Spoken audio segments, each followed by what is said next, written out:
Welcome to the Parents at Work podcast, a podcast for parents who want to succeed at work while also raising children.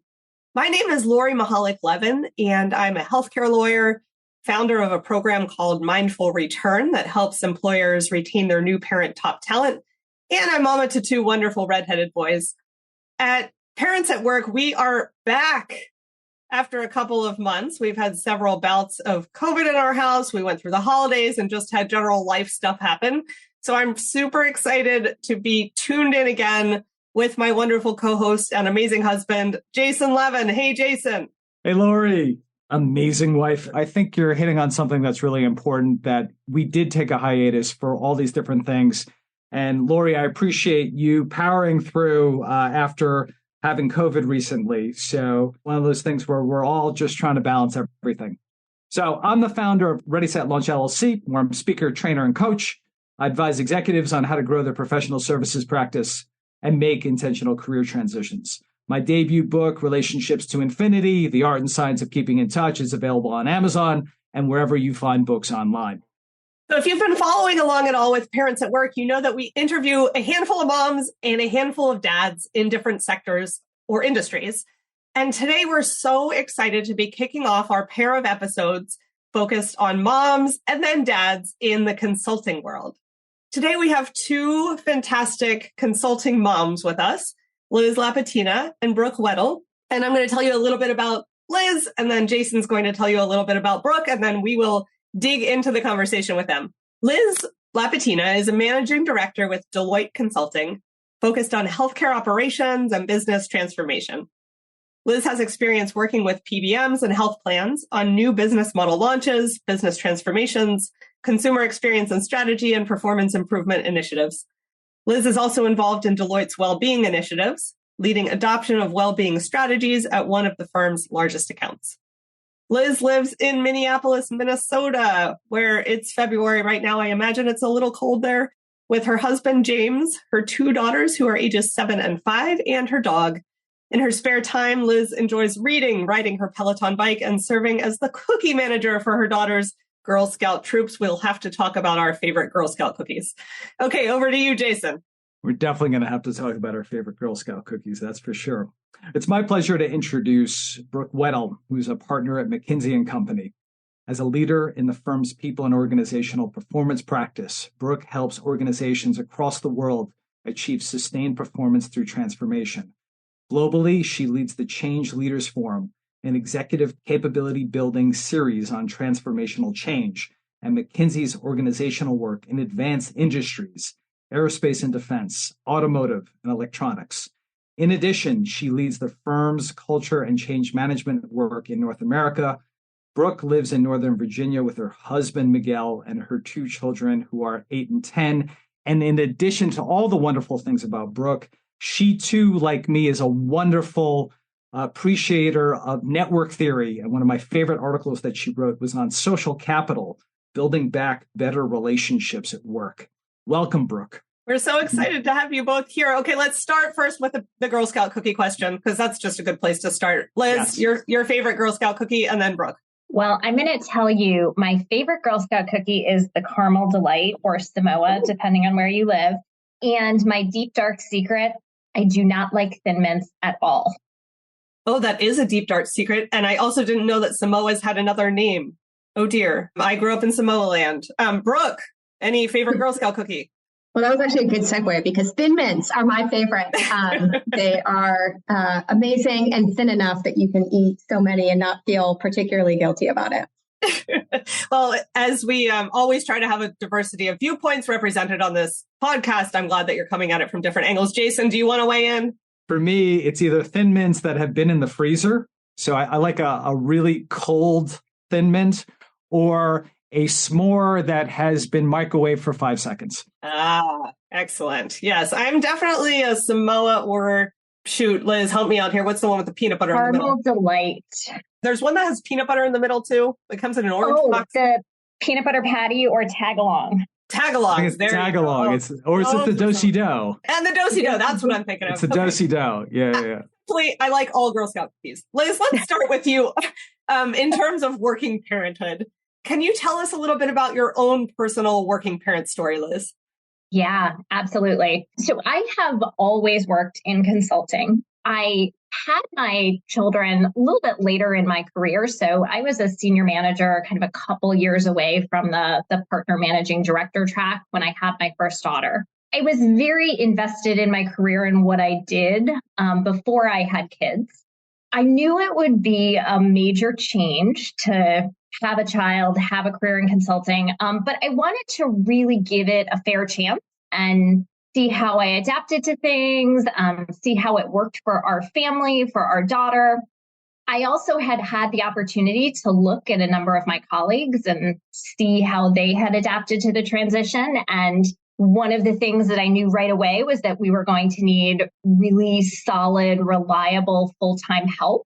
So we decided very early on that we were going to get a full-time nanny, which has been a huge help to our family along the way.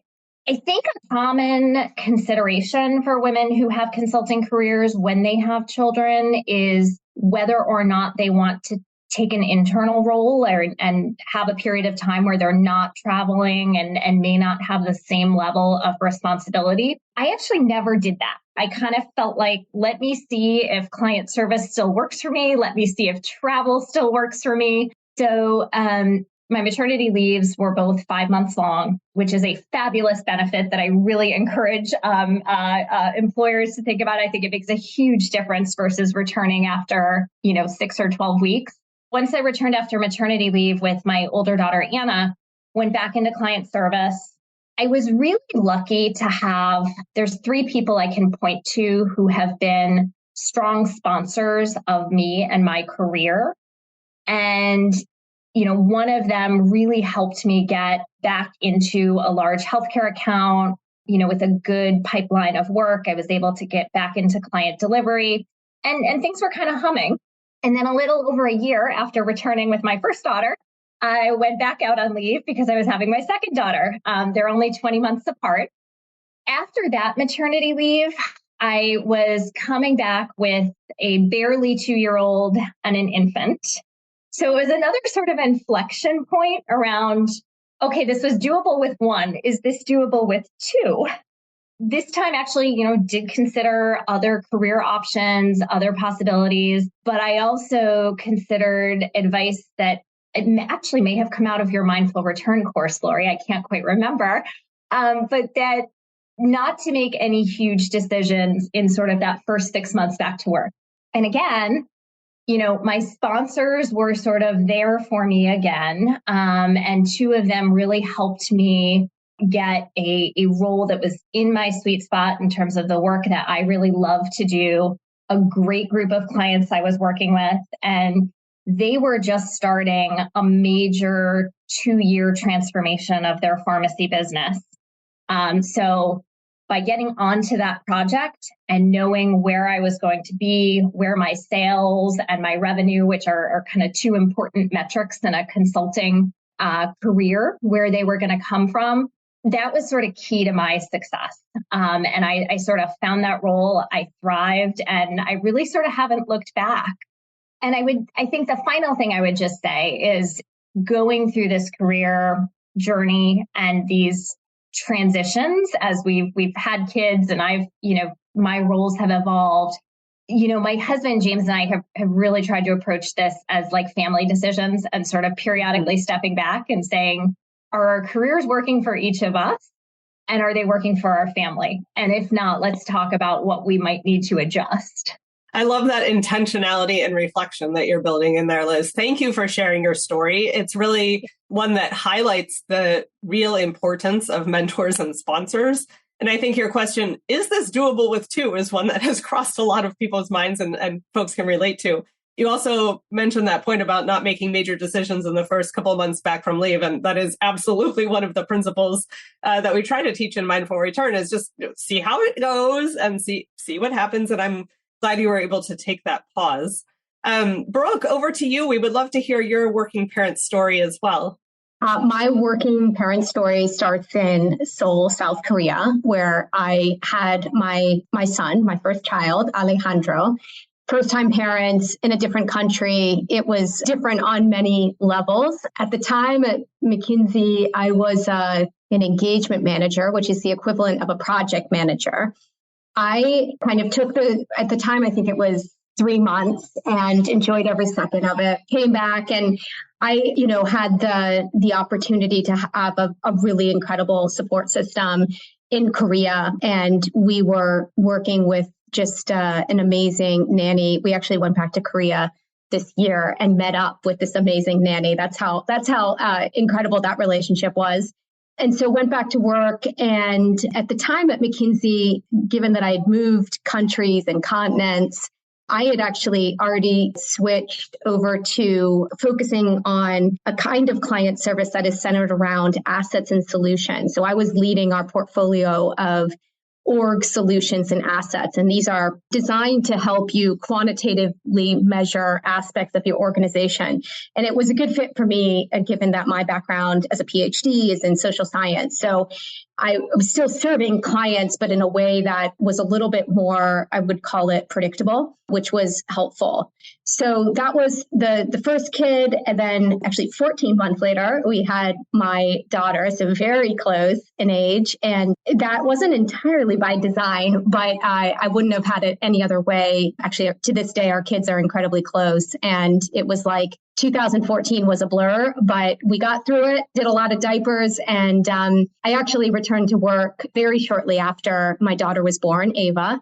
And that was a little bit my way of establishing some balance. I actually needed to have some what I would call normal adult interactions to complement the craziness of the home life with having 2 babies really in the house. And so, kind of continued to work, to have the kids at home, continued to be supported by the wonderful nanny and, of course, my amazing husband. And we've always approached our relationship as a true partnership and trying to balance our different, when one is kind of really making a hard push on work, having the other be able to flex more in terms of schedule, time, and energy devoted to the kids. But that's similar to Liz, that's a constant kind of discussion and dialogue that one needs to have. So that's kind of the way it happened. We eventually moved back to the US and we're in Minneapolis for 2 years and then came to DC, mostly because we wanted to be connected back to family and have the kids really supported by the family so close by. And that's been wonderful. And, at McKinsey, it's also, I've felt very supported by the company, the ability to kind of go and do what I wanted to do in Asia, then come back, made partner about 5 years ago and continue to be, the working mom that I am today. So that's a little bit the origin story. Thank you, Brooke. We really appreciate hearing your story and can absolutely relate to the desire for normal adult interactions. I was on a walk with some Mindful Return alumni this morning, and one of the moms has a 3-year-old and baby twins. And she recently went back to work and she was like, Monday is the best day of the week after we've, had all 3 children over the weekend, and definitely appreciate the desire to talk to other adults. Brooke, let's stick with you for one more question, which is really sort of a 2-part question. One is, how would you describe in general what it's like to be a parent in management consulting these days, if you can generalize? And if that has anything to do with travel, I would love maybe your top handful of working parent travel tips. I think being a working parent and the consulting and the travel, look, it's interesting. It's been interesting last couple of years, as we all know. I, like many others in the consulting industry, March of, whatever it was, 2020, right? Just everything shut down. And I went from traveling at least once a week to traveling, there was no travel. And I think, we're back to kind of a new rebalancing, and I'm back traveling quite a bit. I do think there is more mindfulness around when to travel versus not. And certainly there's better infrastructure in place for when you do not need or want to travel. And that, obviously all the platforms we have now to communicate and have that be interactive and a meaningful experience. So I think that's all been good. I do think on a relating back to this question of doing it as a parent, my kids, I think, were a bit shocked when I started to travel again. It's as if they had forgotten what life was like prior to the pandemic. So that's been a little bit of a readjustment that we've had to work through. My son said the other day, he's like, so when you're taking all these trips, like when does the travel stop? I'm like, the travel's part of the job. So that's been, we're figuring that out together. And then in terms of travel tips, gosh, I'm not sure I'm the best on this front. What I am always solving for is getting home as quickly as possible. So I am no stranger to red eyes. I am in and out in terms of, and very, very good at finding flights that allow me to optimize and be back as quickly as I can. Now, of course, I want to spend time with my teams and all the amazing talent that I work with. But at the end of the day, I got to see my kids and be with them at the big moments. The other thing I'd say just on travel and maybe generalizing more broadly is really protect the moments that matter. I actually learned the hard way. I missed a big milestone in my daughter's life very early on. It did not feel good. And it was a good way to learn the lesson that only I can protect those times. And so I make that a big priority, whether it's a birthday, a holiday, a class reading event, or a play, a school play. I make no apologies about that. That is my biggest tip, is just to, whether it's travel or not, just protect those special moments and hold tight to them. So important, Brooke. Yes, only we can set our own boundaries there. I'm also just smiling about the kids forgetting about work travel. And I'm feeling a bit rusty myself on work travel, but the percentage of their lives that 2 or 3 year period represented when we go home, it's huge compared to the percentage of our own lives. So yeah, they don't really have a memory of it. Liz, over to you. How would you broadly describe what it's like to be a parent in management consulting, and any other travel related tips? Yes, I think a lot of similarities to what Brooke talked about. And I think I'll speak about travel. I think the other thing that being a parent in consulting requires is, you are in client service. There are moments your client needs you that don't necessarily align to, when your kids want you to be available to your clients. So I had a memorable incident over fall break this past year where, a client had called me late in the day to tell me about how a meeting had gone and a delay that was going to happen in a project. My 5-year-old came racing into the room, very, very upset because she could not find the iPad and she was still entitled to 20 more minutes of iPad time. And that just sort of, luckily, I think after COVID, that sort of makes for a good laugh for everyone because we've all been through some sort of moment like that. But I do talk to my daughter sometimes, being in central time in Minneapolis, I have clients on the East Coast and sometimes I'm starting calls while they're wrapping up breakfast and talk about, when you need something, ask very quietly. But that doesn't necessarily stop them from interjecting themselves into meetings occasionally. From a travel standpoint, I think COVID really changed travel expectations. And like Brooke, before COVID, I traveled almost every week, and that was kind of a given in our house. And then there was no travel for about 1.5 years. And now I think we are also getting into a more sort of intentional hybrid model where I'd say I'm traveling 2 to 3 times a month. And, there is always sort of a clear project, client, or firm reason that I'm traveling. What is interesting about that, and I will say my younger daughter, when COVID hit, was 3, had just turned 3. And so she had no memory of my traveling. And so it was really a whole adjustment for her when travel started to become a regular thing again. What's interesting about this sort of hybrid model is I do find that my husband and I do have to spend quite a bit of time kind of aligning on, who's traveling when, for which days. He also has travel for his job. He works for a large health plan. And so we sort of need to make sure that we are thinking about who's home, if both of us have things we need to travel for, making sure our nanny can stay. So the logistics, even though there's less travel, I would say they have not gone away at all. In terms of traveling and how to make it work, I mean, I do agree with the sort of concept of being gone for the time you need to be gone. And I do try to maximize what am I going to do with my clients while I'm on a trip? What am I going to do with my team to make sure they're getting what they need? And at home, I find, FaceTime is a godsend for us. We do that almost daily.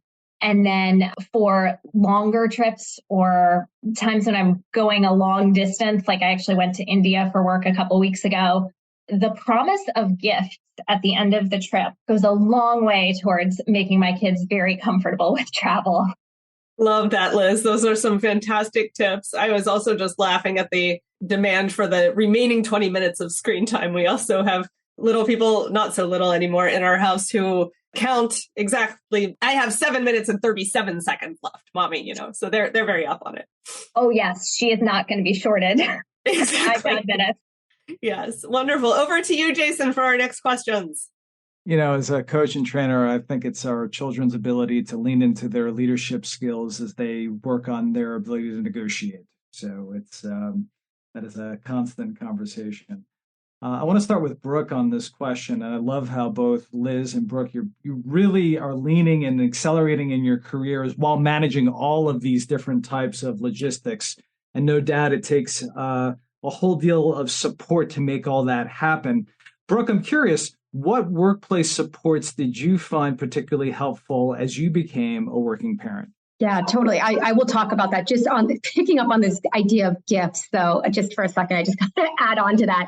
I, of course, do that as well. But I feel like over time, it's been more difficult to get those gifts because before I could buy a quick one at the airport and that would be, a huge thing, or even like a hotel shoehorn, right? Like even that could be interesting to a 3-year-old. But now it's like, they want Fortnite gift cards. So yes, the world of gifts and incentives rapidly changing with children. But on workplace supports, I felt very well supported. McKinsey has a philosophy of make your own McKinsey. And when I first walked into a Stanford University recruiting event and heard that, it sounded like a bit of a slogan, right? Let's be honest. It is actually played out that way. And the way that it works is you're in charge of your own development and learning and pathway.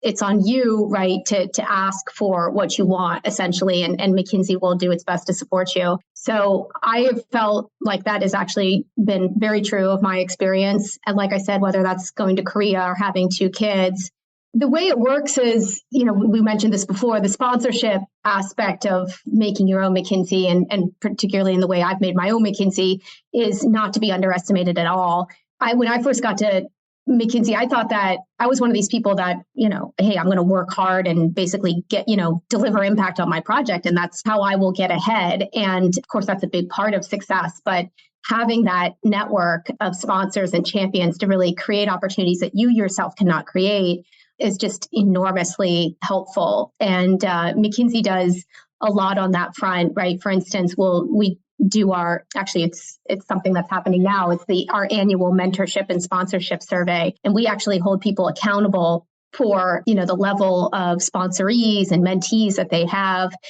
because we believe in those concepts so deeply. So that's one.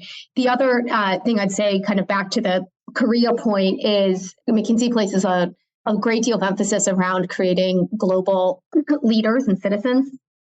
And I've been able to live, of course, in Korea, but then travel extensively, work extensively in other countries as part of McKinsey. And that's been a big part of my personal journey, but it's part of our family journey as well. I've been able to use some of those opportunities to really bring my family literally along with me and to discover, kind of new parts of the world. And that's been really great. So those would be a couple I'd mention. Surely there are more, but overall, it's just, you got to do the work yourself of really determining what you want. And that can be quite hard sometimes. But with that in hand, I think I felt very well supported by the different policies, yes, but more specifically the people at McKinsey to make that happen. Brooke, that is brilliant. And I think you're right that the hard work is determining what you want and then you taking it to the next level of asking for what you want. And I really appreciate how you're talking about the importance of building out that network of sponsors and champions so that they're going to bat for you on your behalf. And then, as you're talking about the global piece, I mean, both Lori and I have lived abroad, and that just is a whole other level of being able to not only teach yourself, but to be able to have a family while doing that abroad. That's it's brilliant. It's absolutely brilliant. And now for a quick note from our sponsor. This episode of the Parents at Work podcast is brought to you by Mindful Return, an employee benefit designed to support new parents through the transition back to work after parental leave.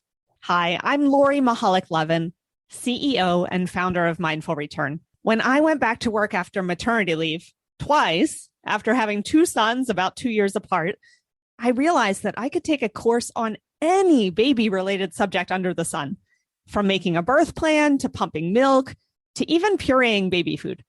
But I could not find any resources to help me, a grown-up, navigate the personal and professional identity transition into working parenthood. I created Mindful Return to fill this gap. Employers, Mindful Return is a 4-week online group-based course that's both really affordable and really effective.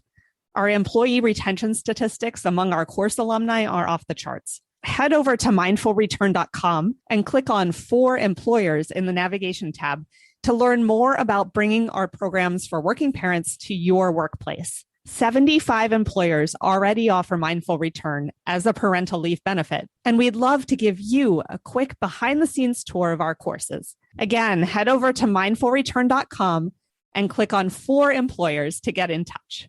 Now back to our episode. Same question for Liz. As your evolution at Deloitte, what workplace supports did you find particularly helpful as you became a working parent?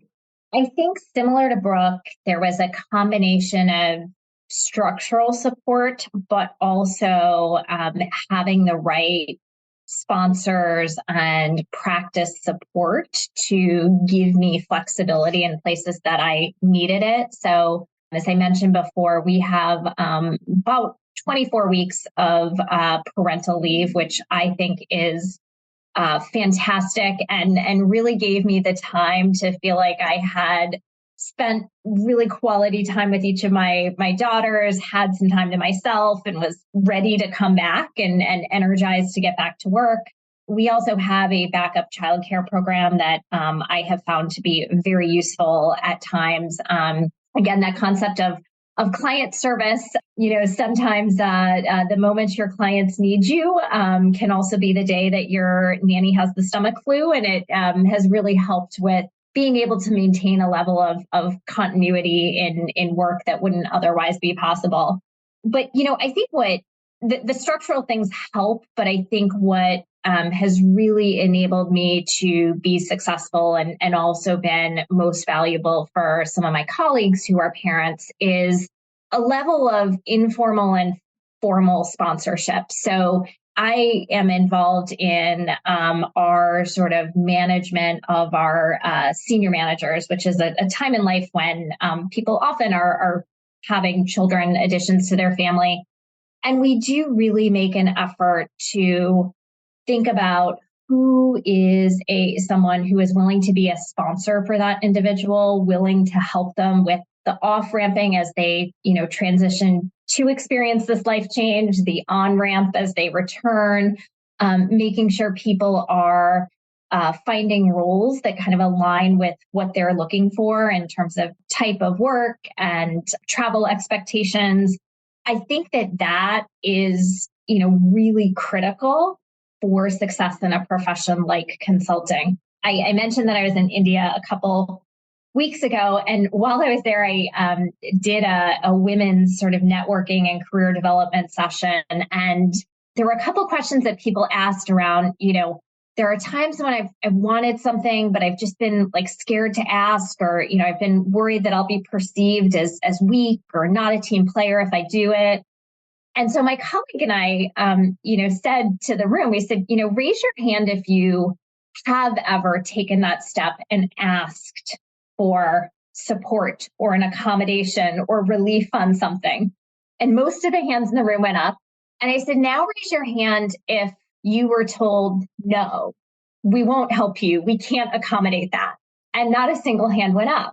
And, I said, I hope that this sort of sends home that message that the firm wants to help and leaders as individuals want to help, we don't always know what you need. So that act of raising your hand and saying and telling people what you need, it can be really hard, but do it, because you will find that there's a community that really wants to help you, that really wants to make things work over the long term. And I think that applies sort of across the board to our firm. And I wasn't sure what the response would be when I asked the question. And I was really heartened to see that everyone felt like they had been heard and they had been accommodated. You know, Liz, I love how you are encouraging others to speak up, to use their voice, that, you know, you're using a megaphone to get other people excited about communicating their own needs. So kudos to you on that, being a champion for others.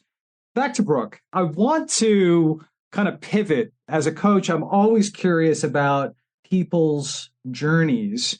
You, Brooke, and you, Liz, have been really wonderful in sharing your own career journeys and really high profile client-facing work. So Brooke, what was your first paying job when you were growing up? And what did you learn from it? Well, my first paying job was with the Sunshine Sales Company, and I sold stationery, gift wrap, cards door to door in my neighborhood. And I absolutely loved it. I would come home from I know it sounds ridiculous, but it was like amazing. I would come home from school, and instead of like wanting to go on a play date or whatever, I would sell things. And well, first of all, I learned a lot about kindness. I mean, you know, so many people just opened up their front door. And like, I remember some like moms mostly would just sit on the front step with me and like go through the catalog and order things. And I didn't have Amazon as a competitor back then. So people really needed things. And so I learned that. And then a really fun thing I learned too was that when you work hard and put in the effort, you get rewarded. And I worked very hard for one of these like mini TVs. And when I say mini TV, I mean the screen was the size of like a box on Zoom, and the rest of the base was, the size of a toaster oven. So it was like, I'm dating myself, but that really was what it was like. Nice. And I had that TV in my room, and I thought I was the queen of the world. It was such a thrilling experience to have that economic freedom that comes from working and, you know, doing something like that. Like, it's actually I always go back to that because it's a big part of like my development and my desire to ultimately become, you know, someone who works in business. I think that's outstanding. Door-to-door sales, you're pounding the pavement in your neighborhood. But Jason, if I can jump in here, I suspect you're probably a little jealous because Jason loves stationery and paper and, you know, much materials. So I bet that he was probably wishing that maybe selling stationery was one of his first jobs, if I had to guess. No, I really am. I'm totally jealous. Brooke, I'm jealous because like one of the few decisions I actually cared about when we were planning our wedding was the card stock of the invitation. Oh, wow. Well, yeah. Sunshine Sales Club is still in business. Maybe you could become, right? Like an independent contractor for them. I don't know. There's still hope. Thank you, Brooke. That is a wonderful story. So, Liz, on to you. Your first job, what did it mean to you? Yeah. So my first job, I was a lifeguard at a hotel pool. And I started when I was 14. So pretty young when I look back on it. And I've got to be honest, it was a relatively cushy job. It was a hotel pool, so it was not terribly busy. You know, you were out in the sun, sitting by a pool. I will say, though, I was a lifeguard throughout high school. And, you know, it was a great way to, you know, pretty flexible on hours. I worked at an indoor pool during the fall. And then when I was a junior in high school at that indoor pool, on a shift when I was not working, there was actually a drowning, and little boy, unfortunately drowned.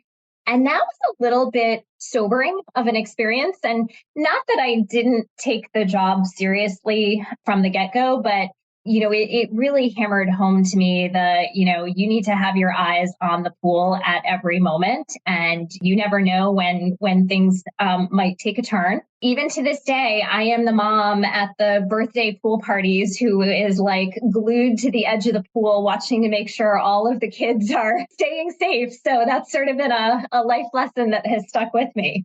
Wow. Liz, respect, because that is so significant. And it's something that, you've really internalized. So I give you a lot of credit for one. I mean, I've always been a fan of the helping professions. I put the lifeguards in that. And I think you've even continued that in your own career as you're championing others within your own organization. So yeah. Thank you for sharing that story. Am also a huge advocate of swim lessons for kids as early as you can. I hear that. Lori, next question for you. Yeah, that does sound traumatic, Liz. And we definitely got our kids into the swim lessons early. And then the pandemic hit. We realized that swimming was one of those skills that sort of fell by the wayside while we were all stuck at home. So it's something we've literally dived back into in the past couple of months. Liz, let's stick with you for a minute. We were just reflecting on what your early jobs taught you. I would like to pivot to your current existence as a working parent.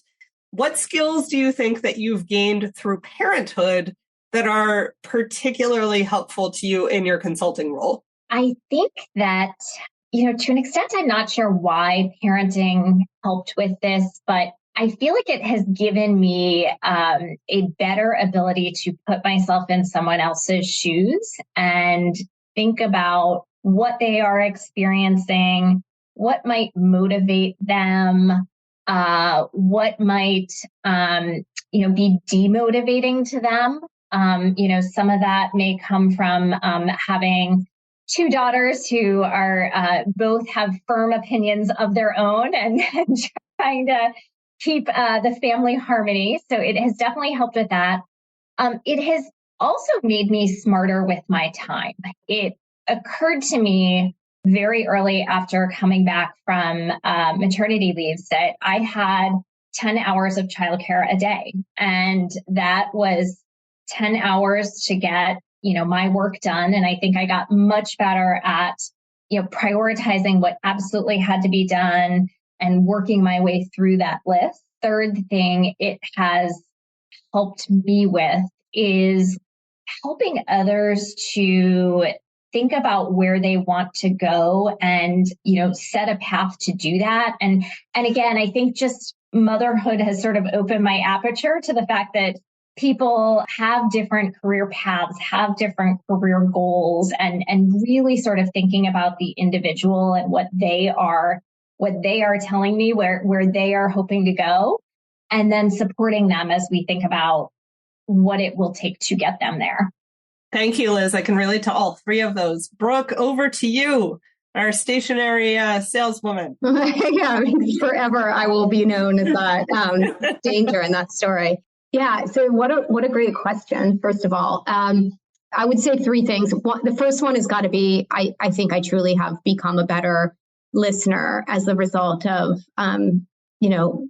becoming a parent and listening, for what's not said, listening for emotion, listening, of course, in terms of rational and logical understanding, yes, but just being a more holistic listener and, having young kids. And then also vis-a-vis your partner, in my case, my spouse, I think also just being really attuned to that has translated into being a better listener with clients.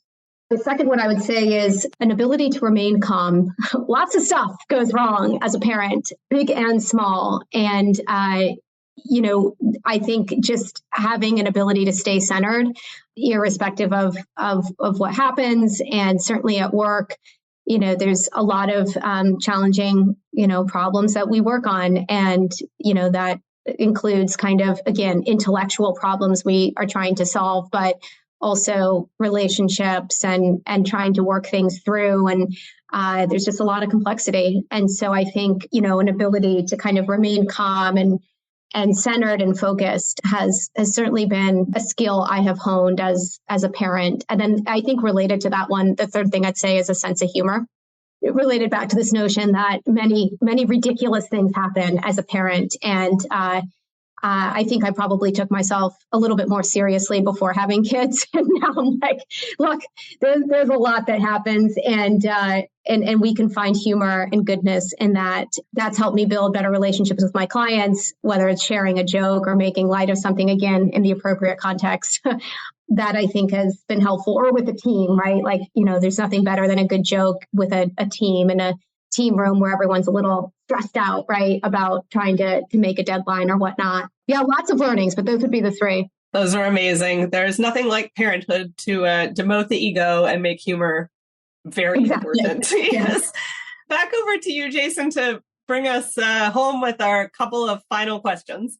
We're going to do the lightning round. But before we do, I love both of your comments in terms of, Liz, your comment around managing your time, and that this misconception that, parents don't know how to manage their time. It's the completely opposite. Every minute of every day of what you plan to do. Yes. And so that is just so important. And Brooke, you talking about being able to listen. Actually, in our house, since we just watched Maverick and Top Gun, each one in our house has a code name. So instead of Goose and Viper, my youngest son, his name is Listen. And my oldest son's code name is Breathe. So wow, that's very enlightened code names. They're aspirational names that were imposed on them. Yes. Yes. Got it. So we're getting there. So, Brooke, lightning round questions. What's your number one best piece of advice for navigating life as a working parent? Number one book, number one piece of technology. And I'll repeat the questions. What's your number one best piece of advice for navigating life as a working parent? Number one book, number one piece of technology.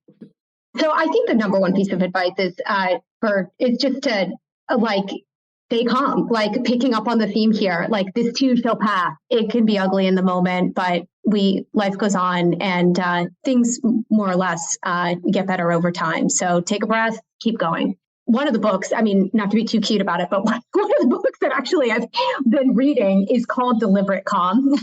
And it is about being a more adaptable and resilient leader, given the very dynamic and complex environment that seems to be ever increasing in complexity that we are living in. And so that's the one I would offer up. And I think a lot about leadership and what's required of me as a leader at work and at home. And that book I recommend it if you want to do some self-reflection on how to lead yourself, but then how to lead others as well.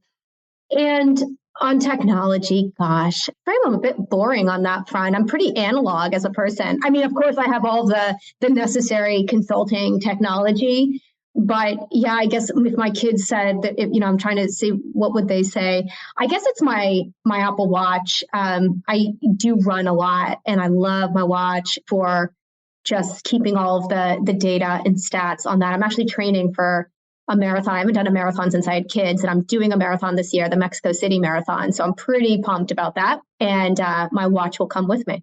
Wow. Just wow. And you saying that you're analog, I'm like, of course you're analog. You sold stationery. So, exactly. So right. Of course I gave that away. And I love the book that you're reading, Deliberate Calm. I'll have to check that out. That's really a nice way of thinking about it, like setting an intention that that's the state that you would want to be in.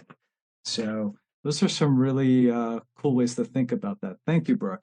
Okay, Liz, on to you. Same questions. Number one piece of advice for navigating life as a working parent. Number one book. Number one piece of technology.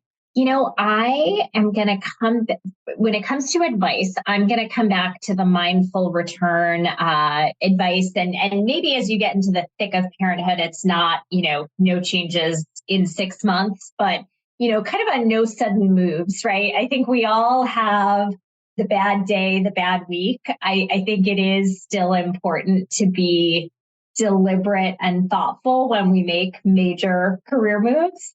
So I think that would be my piece of advice. For a book, a book that was really helpful to me as I thought about being a working mom in consulting was actually by Laura Vanderkam. I know how she does it.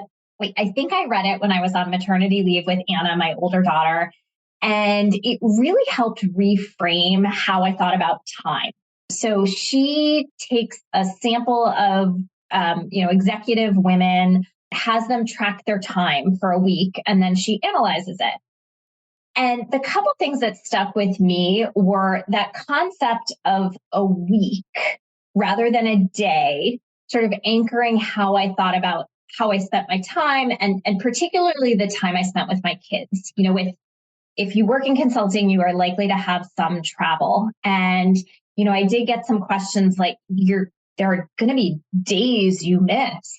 And that book helped me realize, well, yes, but there will also be other days that I spend 16 hours with my children. And so if we think about things from a week, and do I feel like I have the right balance over the course of a week?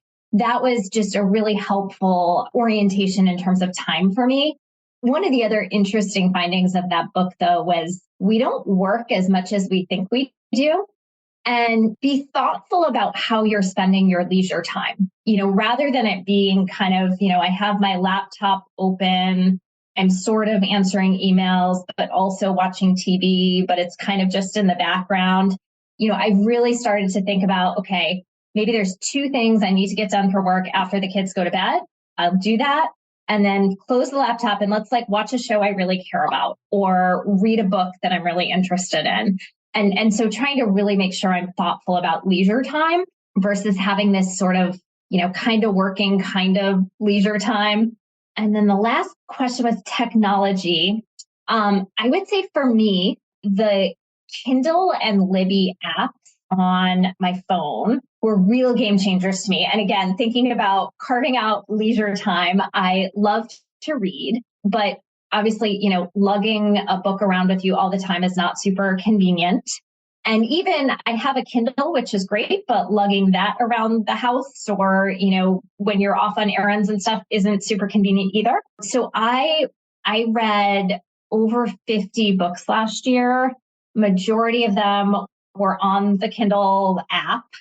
And I've just found it to be, when I'm waiting for a plane to take off or, in line somewhere, you can get these 5 or 10 minute bursts of reading in and it adds up really quickly. And it's something I really enjoy doing. That's outstanding. The fact that you get a chance to read. And I love how you're also being more intentional about your leisure time. Actually, Lori and I started this year Wednesday night TV. So we put the kids to bed and we don't do anything. We go watch TV. So yeah. A no split shift Wednesday. It's good. This has been an outstanding conversation. Yes. Thank you. Thank you so much, Liz. Thank you so much, Brooke. I just want to say 50 books too, as a working mom and consulting with 2 little ones, kudos to you. Hats off. We're so delighted that you joined us here today. Jason and I know really love the conversation and know that it will be extremely helpful to other working parents who are navigating their own career and work transitions. If you enjoyed our conversation today, please pass it on to a working parent who might find the conversation helpful and join us again for our next episode with 2 dads in the management consulting world. Thank you, Liz. Thank you, Brooke. It was a pleasure to have you here. Thank you. So fun.